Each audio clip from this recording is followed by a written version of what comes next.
Gimana sih Bu kondisi saat ini ketahanan pangan kita di Indonesia? Ya. Kalau memang ini tidak dijaga, ini mungkin kita suatu saat akan kehilangan sawah, nggak ada sama sekali kan seperti itu ya. Nah, untuk mencegah hal tersebut nih Bu, udah ada belum sih Bu kebijakan dari Kementerian ATR BPN untuk setidaknya menekan angka alih fungsi lahan sawah ini Bu? Tapi dengan sekarang lahan sawah dilindungi itu ditetapkan, otomatis kan ini dalam kontrol pemerintah di pusat juga. Pemerintah pusat tahu apa yang terjadi di daerah seperti itu. Halo Sobat ATR BPN, kembali lagi di podcast Kementerian ATR BPN bersama saya Cassandra. Nah, hari ini kita akan membahas salah satu topik penting yang mana menyangkut kebutuhan pokok kita sehari-hari, yaitu nasi atau beras. Nah, Sobat pernah nggak sih kebayang gimana jadinya kalau lahan sawah terus berkurang, lalu gimana kita memperoleh ketahanan pangan untuk masa depan? Di sini, Kementerian ATR BPN memiliki peranan penting untuk menjaga ketahanan pangan nasional. Untuk membahas hal tersebut, di samping saya udah ada Ibu Hartati Pangaribuan ya Bu Izin dari Dirjen PPTR. Apa kabar Bu? Baik, Ya, sehat? sehat. Oke. Ibu izin, ini kita mau bahas nih ya tentang lahan sawah nih yang mana ada peran ATR BPN di sana. Nah, menurut pandangan Ibu nih sebagai praktisi, gimana sih Bu kondisi saat ini ketahanan pangan kita di Indonesia? Ya, baik. Halo Sobat ATR BPN, salam kenal. Saya Hartati Pangaribuan dari Dirjen Pengendalian Penertiban Tanah dan Ruang.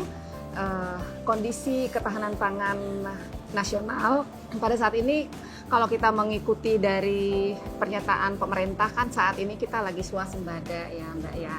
Tetapi kan kalau swasembada itu kan bukan berarti tahun ini swasembada, tahun berikutnya swasembada. Maka itu perlu tetap dijaga ya, dijaga terus kondisi pangan seperti itu. Karena seperti kita tahu bahwa saat ini kan sawah-sawah banyak juga tuh yang beralih fungsi menjadi sawah menjadi permukiman, sawah menjadi industri, sawah menjadi perdagangan jasa seperti itu ya. Jadi kalau memang ini tidak dijaga, ini mungkin kita suatu saat akan kehilangan sawah, nggak ada sama sekali kan seperti itu ya. Iya. Nah, untuk mencegah hal tersebut nih Bu, udah ada belum sih Bu kebijakan dari Kementerian ATR BPN untuk setidaknya menekan angka alih fungsi lahan sawah ini Bu? Sebenarnya dari tahun 2019 juga ada lahan baku sawah ya, tetapi itu selalu dilakukan updating sehingga tahun 2024 juga ada updating lahan baku sawah secara nasional. Kemudian 2025 tahun kemarin itu ada updating lahan baku sawah untuk Jawa seperti itu. Itu sebenarnya lahan baku sawah, yaitu lahan baku sawah yang dilihat secara existing itu memang sawah seperti itu, tidak melihat di bawahnya apakah ada perizinannya, apakah ada hak atas tanah pertanian di bawahnya, seperti itu tidak dilihat. Salah satu kebijakan dari ATR BPN itu adalah dengan mengeluarkan Kepmen 446.1 tahun 2024 seperti itu ya. 2025 ada lagi updating seperti itu.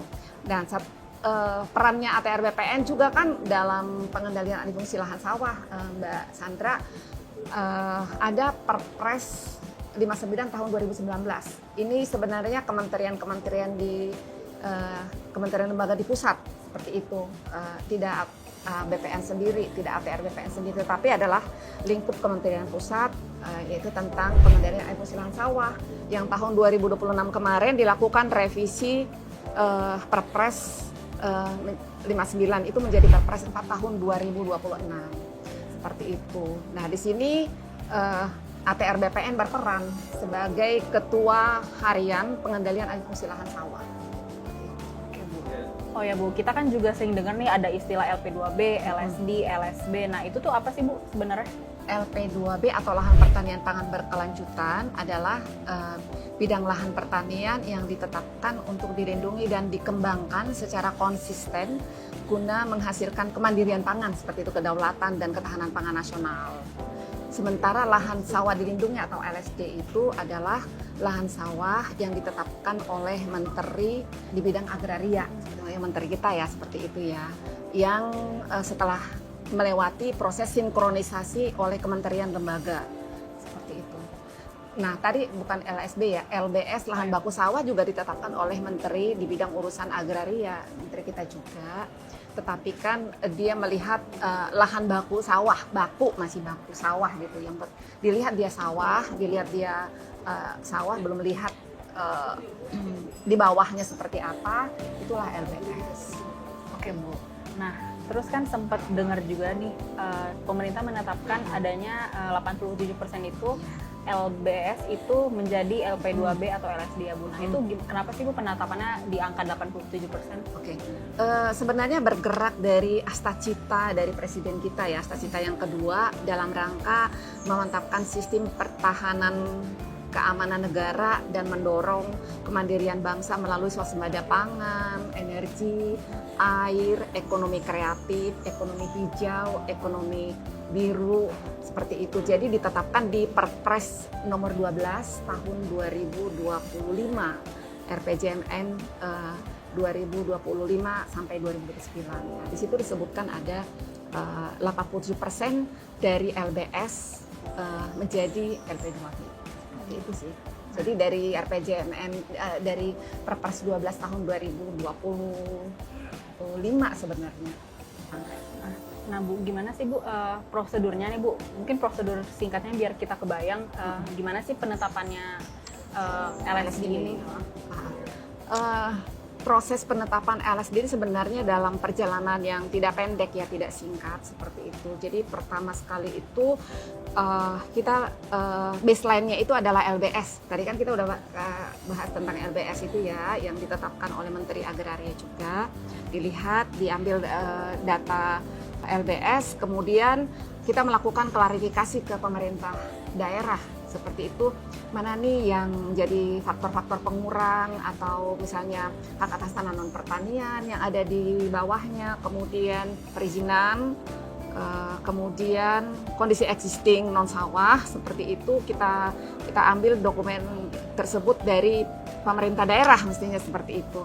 Nah, ibaratnya kalau LSD itu adalah LBS yang sudah digunting, ibaratnya dikurangin dengan faktor pengurang tersebut, itu LSD. Nah, setelah itu dapat sudah tidak ada lagi misalnya data dari daerah seperti itu, dilakukan klarifikasi. Kita masih tanya ulang lagi, oh seperti ini ya LSD indikatif, jadi begini nanti di kabupaten Bapak Ibu Saudara, seperti itu kan. Nah, kalau selanjutnya nanti setelah itu dilakukan lagi sinkronisasi. Sinkronisasi ini sebenarnya dalam rangka untuk menyinkronkan dengan kementerian lain. Misalnya batas administrasi itu kita ini ke Kemendagri, seperti itu kan. Kemudian untuk kawasan hutan kita ini ke Kementerian Kehutanan.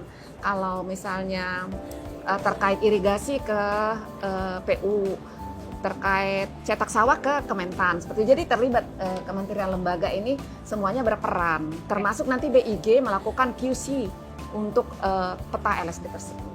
Nah Bu, kan dari tadi bicara tentang pemerintah menetapkan. Nah, kalau kita nih sebagai masyarakat gimana sih biar tahu kalau lahan itu udah ditetapin LSD Bu? Apakah ada websitenya gitu Bu yang bisa kita akses? Iya, kalau LSD mungkin bisa dilihat di kabupaten kota atau wilayah ya, kantor wilayah BPN. LSD itu ada di peta LSD itu waktu ditetapkan pada tanggal 16 Desember tahun 2021 sesungguhnya itu dikirimkan ke pemerintah daerah di 191 kabupaten kota dan juga di kantor pertanahan dan juga kantor wilayah. Jadi peta itu ada di sana, masyarakat boleh sebenarnya mendapat informasi tersebut. Seperti itu. Nah Bu, kalau misalnya lahan kita yang udah LSD, nah ternyata kita pengen nih ada perubahan fungsi lahan sawah itu. Nah itu ada nggak sih Bu syarat dan proses yang harus kita tempuh, dan apakah lahan LSD ini bisa dijual Bu?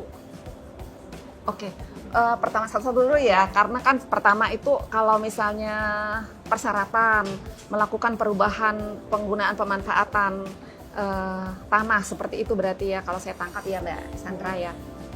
Ada di Permen 2 tahun 2024, Permen ATR BPN nomor 2 tahun 2024 ada berbagai panjang tuh persyaratannya, mengajukan permohonan, kemudian setelah itu komitmen investasi dalam waktu 3 tahun sudah akan dibangun, kemudian ada NPWP kalau memang dia badan hukum, kemudian ada KTP lah wajib ya kalau kita melakukan permohonan seperti itu, kemudian peta bidang tanah itu shape file dan spasial, kemudian apakah ada alas hak atas tanah yang dimaksud, seperti itu. Nah itu antara lain yang harus dilengkapi.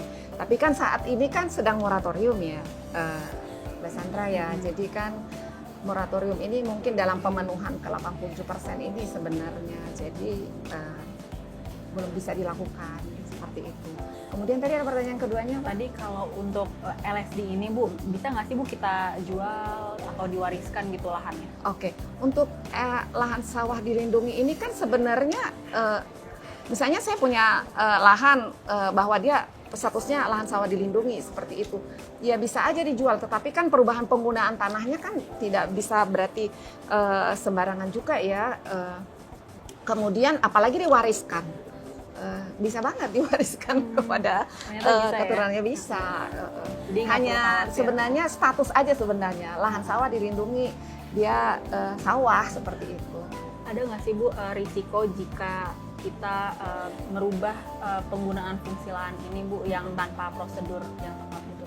Maksudnya ada ya, itu kan sebenarnya kita merubah pemanfaatan ruangnya.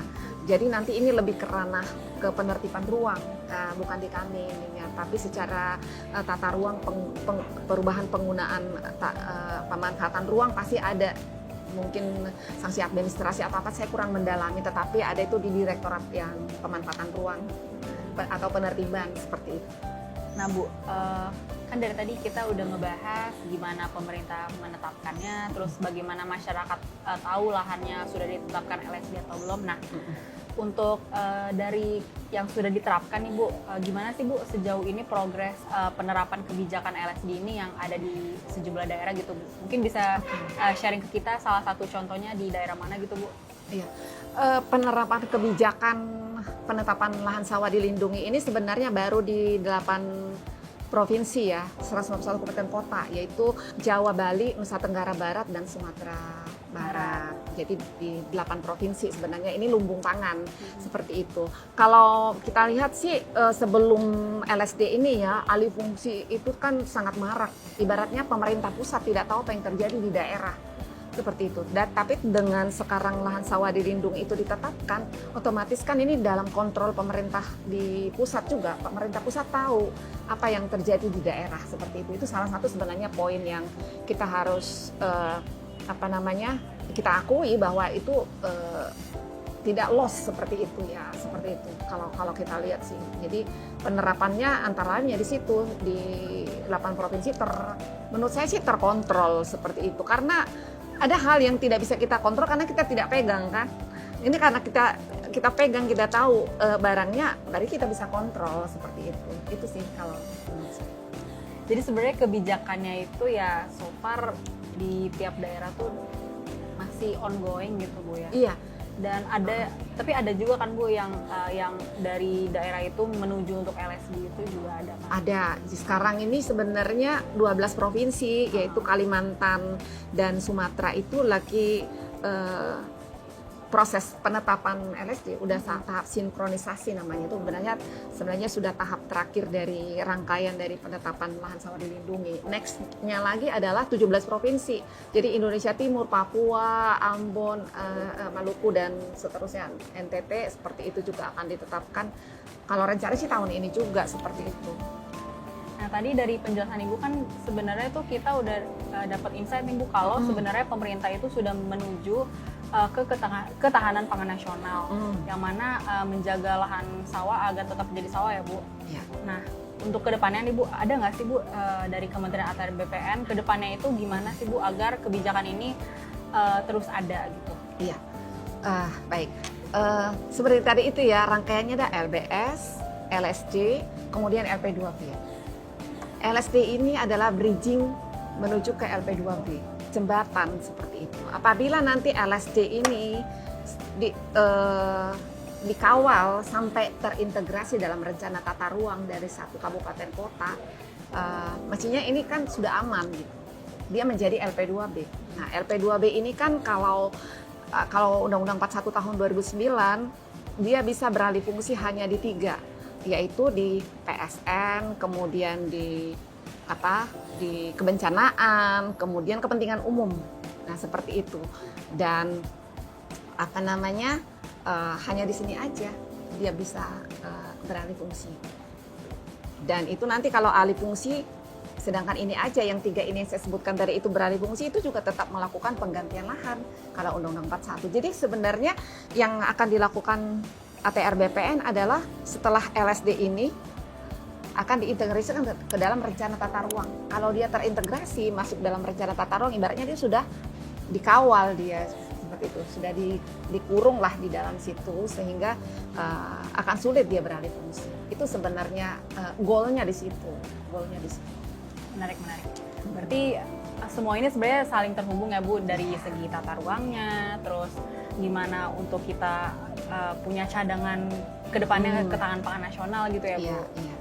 Nah, Sobat ATR BPN, itu dia tadi pengenalan singkat ya Bu dari Ibu tadi mengenai ketahanan pangan nasional, dimulai dari perbedaan dari LP2B LSD, terus bagaimana pemerintah menetapkan lahan itu LSD, hingga gimana sih masyarakat tahu nih lahan mana aja yang udah ditetapin. Nah, makasih ya Bu insight-nya. Jadi Sama-sama. kita yang masih awam nih kayak dikasih tahu bridging awalnya dulu nih tentang LP2B dan LSD dan gimana sih pemerintah progresnya udah sejauh mana. Nah, tapi Bu sebenarnya setelah ini tuh masih ada pembahasan lebih lanjut lagi nih Bu terkait khususnya kebijakan LP2B dan LSD ini. Nah, untuk itu ditunggu episode selanjutnya di podcast Kementerian ATR BPN. Sampai jumpa. Dadah. Sampai jumpa, dadah.